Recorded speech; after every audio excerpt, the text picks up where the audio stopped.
Friends, आज मैं आपके सामने एक वीडियो लेकर आई हूँ जो एक क्वेश्चन पेपर है। ये पीजीटी का क्वेश्चन पेपर है जिसमें कि आंसर भी आपको बताऊंगी और ये आंसर जो हैं वो ऑफिशियल आंसर की के अनुसार हैं। तो देख लेते हैं इन क्वेश्चंस को। जैसे कि देखिए, हम देख रहे हैं कि Shabnam is the name of, है ना, या हिंदी में देखना चाहते हैं आप तो शबनम किसका नाम है। तो मलमल के कपड़े का, बंधेज वस्त्रों का, रेशमी वस्त्रों का, एक प्रकार के कढ़ाई का। तो इसका आंसर क्या होता है? मलमल के कपड़े का नाम क्या होता है? शबनम, है ना। फिर देखिए, क्लोरोफिल इसके संपर्क से फियोफाइटिन में बदल जाता है। तो किसके संपर्क से? नींबू के रस के संपर्क से फियोफाइटिन में बदल जाता है। फिर देखिए, वसा या पानी के बिना खाना बनाने की विधि कहलाती है। तो वसा या पानी के बिना खाना बनाने की विधि क्या कहलाएगी? भूनना, है ना, क्योंकि उबालने में भी हम पानी का यूज़ करते हैं। स्टूइंग जो होती है ये भी एक पानी की ही विधि होती है, ये मॉइस्ट विधि होती है। अगर हम विधि की बात करें तो खाना बनाने की जो विधियाँ होती हैं उसमें मॉइस्ट हीट मेथड और ड्राई हीट मेथड की बात हम करते हैं। तो सिमरिंग में भी पानी यूज़ होता है। तो केवल भुनना ही एक ऐसा है जिसमें पानी या वसा का इस्तेमाल हम नहीं करते हैं। फलों में उपस्थित यह तत्व जो जेली बनाने में विशेषता रखता है उसको हम पैक्टिन बोलते हैं। जिस फ्रूट में जितना ज़्यादा पैक्टिन होगा उसकी जेली उतनी ही अच्छी बनती है। सरसों के तेल में मुख्य रूप से किसकी मिलावट की जाती है? तो ये आपको पता है किसकी? आर्जिमोन ऑयल की मिलावट की जाती है। निम्न में से अपूर्ण प्रोटीन कौन सा है? तो चावल के प्रोटीन को आप अपूर्ण प्रोटीन नहीं कहते हैं, ये जिलेटिन प्रोटीन जो है ये सही आंसर होता है। दाल की प्रोटीन भी अपूर्ण नहीं होती है और अंडे की प्रोटीन तो अपूर्ण हो ही नहीं सकती, ये तो कंप्लीट प्रोटीन के नाम से हम इसको जानते हैं। तो ठीक है, इसमें देखिए, इसको देखिए, चावल और दाल की प्रोटीन में अगर कन्फ्यूज़न हो तो यहाँ पे दाल की प्रोटीन जो होती है वो मिथ्योनिन में डेफिशिएंट होती है, लेकिन हम इसको अपूर्ण नहीं कहते हैं, है ना। अगर आप प्रोटीन का वो पढ़ेंगे क्लासिफिकेशन, तो जहाँ पर एक या एक से ज़्यादा जो अमाइनो एसिड है वो पूर्ण रूप से अनुपस्थित हो उसको हम इनकम्प्लीट कहते हैं या अपूर्ण कहते हैं। जबकि अगर आंशिक रूप से या आंशिक रूप से अगर डेफिशिएंट है तो उसको हम अपूर्ण नहीं कहते हैं। तो जो पल्सेस की जो प्रोटीन होती है वो मिथ्योनिन में डेफिशिएंट होती है, यानी उनमें मिथ्योनिन नहीं पाया जाता है। जबकि सीरियल की जो प्रोटीन होती है उनमें लाइसिन नहीं पाया जाता है। ठीक, कौन सा विटामिन घाव भरने में सहायता करता है? सभी को पता है विटामिन सी जो है वो घाव भरने में सहायता करता है।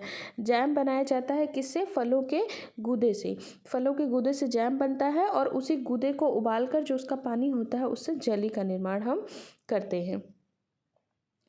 अब देखिए, कह रहे हैं एक राष्ट्रीय संघ जो सामाजिक एवं अन्य बालकों के लिए कार्यरत है, ये क्या होता है? CSWP, है ना। ये एक राष्ट्रीय संघ है जो कि किसके लिए है? अपंग जो बालक है उनके लिए कार्यरत है। फिर देखिए, हम बात कर रहे हैं निम्न में से किस भोज्य पदार्थ में लाइकोपीन पाया जाता है? सभी को पता है किस में लाइकोपीन पाया जाएगा? पपीते में। वैसे लाइकोपीन का जब बात होती है तो टमाटर जो होता है इसका बेस्ट एग्जाम्पल होता है, लेकिन अगर नहीं है तो आप वहाँ पे क्या आंसर करेंगे? वहाँ पे हम आंसर करेंगे पपीता। FSSAI का पूरा नाम होता है food safety and standard authority of India. ये याद कर लीजिएगा, बहुत से क्वेश्चन उसमें पेपर में पूछता है ये।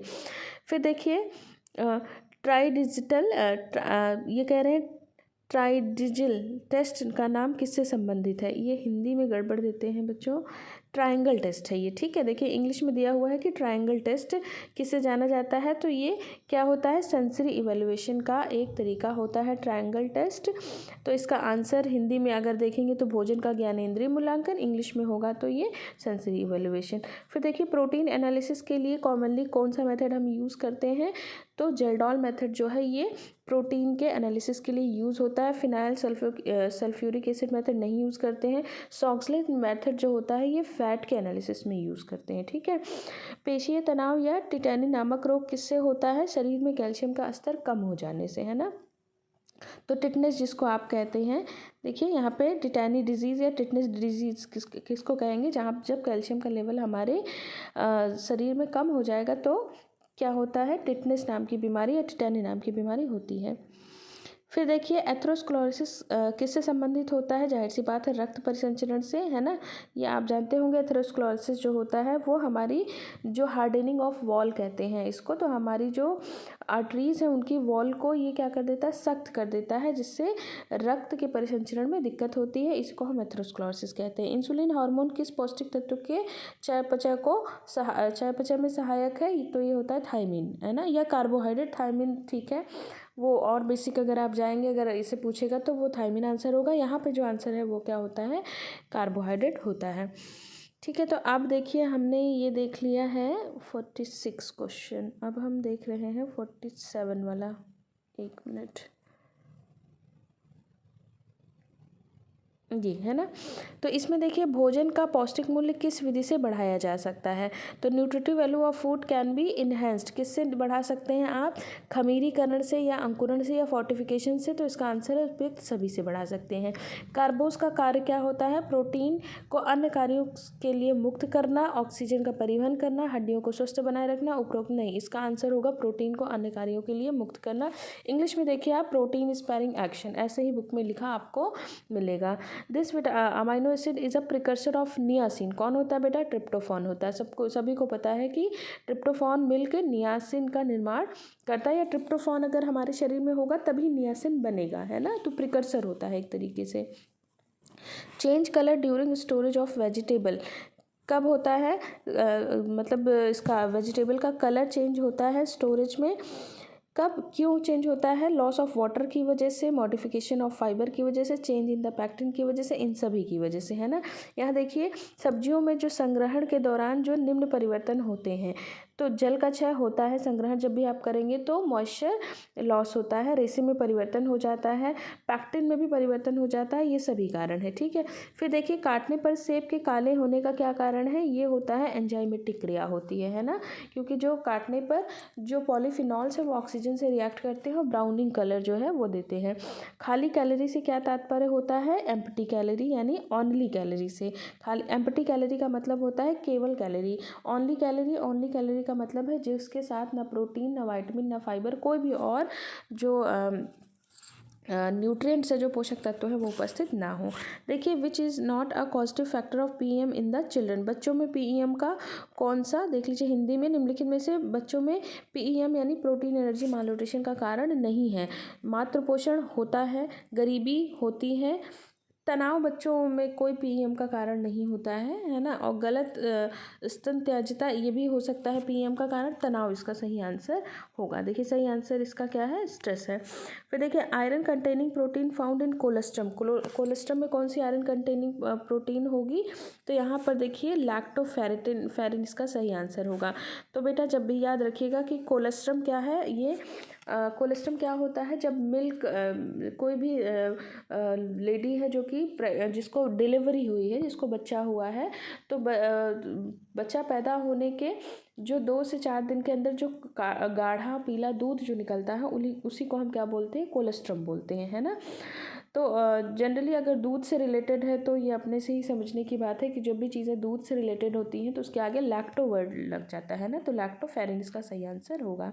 फिर देखिए हैसप क्या है, एक तरीके का ये फूड सेफ्टी सिस्टम होता है। ठीक है, ये आप ध्यान रखेंगे, ये hazard analysis critical control point इसका फुल फॉर्म होता है, जो कि किससे होता है, खाद्य सुरक्षा तंत्र, है ना, फूड सेफ्टी से रिलेटेड होता है। विच mineral is essential for reproduction and milk production, तो कौन सा मिनरल, कैल्शियम, जाहिर सी बात है कैल्शियम ही मिल्क प्रोडक्शन के लिए और रिप्रोडक्शन के लिए हेल्पफुल होता है। The name of enzyme required for the digestion of fat के डाइजेशन के लिए लाइपेज एंजाइम सभी जानते हैं। The period of storage of food is related to, किससे, जितना मॉइस्चर कंटेंट होगा, मतलब ये हिंदी में देख लीजिए कह रहे हैं कि खाद्य पदार्थ का संरक्षण की अवधि इससे संबंधित है। तो जो खाद्य पदार्थ का संरक्षण है वो मतलब किसी खाद्य को हम कितने दिन तक संरक्षित रख सकते हैं, ये किस चीज़ पे निर्भर करता है, जल की मात्रा पे, है ना। जितना मॉइस्चर कम होगा आप उसको उतना ज़्यादा संरक्षित कर सकते हैं, जितना ज़्यादा मॉइस्चर होगा वो उतनी ही जल्दी ख़राब होगा। In high liver cirrhosis recommended diet, liver cirrhosis में रिकमेंडेड डाइट क्या होती है, हाई प्रोटीन और लो सोडियम, है ना। किसी भी लीवर की डिजीज़ में सोडियम जो है वो कम कर देते हैं। फिर देखिए ग्लाइकोजन स्टोर होता है in which part of the body, तो जाहिर सी बात है लीवर में।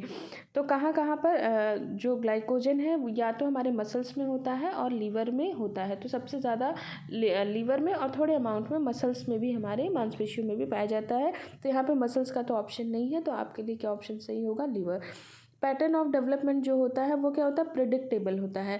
देखिए ये कह रहे हैं कि विकास का प्रतिमान कैसा होता है। प्रिडिक्टेबल का मतलब होता है जिसको पहले से बताया जा सके, यानी डेवलपमेंट का जो पैटर्न है वो प्रिडिक्टेबल ही तो है ना। आप बताइए कि पहले बच्चा जो है क्राउलिंग करता है, क्रिपलिंग करता है, उसके बाद वो 4 पैर से चलता है, क्रीपिंग करता है, उसके बाद जो है फिर वो धीरे धीरे खड़ा होना, पकड़ के खड़ा होना सीखता है, फिर वो जो है इंडिविजुअल चलना सीखता है स्वतंत्र रूप से। तो ये सब क्या है, प्रिडिक्टेबल है ना। तो ये पैटर्न डेवलपमेंट का क्या है, पहले से आप बता सकते हैं, इसीलिए हम इसको कहते हैं प्रिडिक्टेबल। अब इसके बाकी चीज़ों को हम कल करेंगे। आज हम इतने ही क्वेश्चन 61 तक करेंगे, इसी पेपर को हम कल भी डिस्कस करेंगे। थैंक यू बच्चों।